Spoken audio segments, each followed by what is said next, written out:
Hi, this is Chris from Total Parts Plus, and today we have a 2016 Jeep Cherokee Limited, stock reference number 5193. This shape runs from the second month 2014 through to the third month 2018. It has a 2-litre 4-cylinder petrol turbo diesel engine, backed by an automatic all-wheel drive transmission. 2-litre 4-cylinder turbo diesel engine. We have the left-hand DRL, the left-hand headlight, the left-hand fog light. Left guard has 2 small dents. Left front 18-inch factory alloy mag with a bald tyre. Left power door mirror. Both left-hand doors appear to have no damage. Left rear 18-inch factory alloy mag with a good tyre. Left tail light, left tailgate garnish. Tidy rear bumper cover. Factory fitted tow bar supplied with all bolts, brackets, loom and module. Tailgate appears to have no damage. Right hand tailgate garnish, right hand tail light. Right rear 18-inch factory alloy mag with a bald tyre. Right rear door appears to have no damage.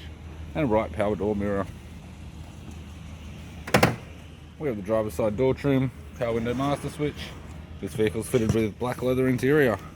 Automatic type console, automatic gear shifter, heated controls, factory Sat-NAV display screen, interior mirror, courtesy lamp, left hand sun visor, right hand sun visor, instrument cluster, and a tidy 3-spoke leather steering wheel with cruise audio and phone buttons. I'm Chris from Total Parts Plus, and I'd like to thank you for watching this video.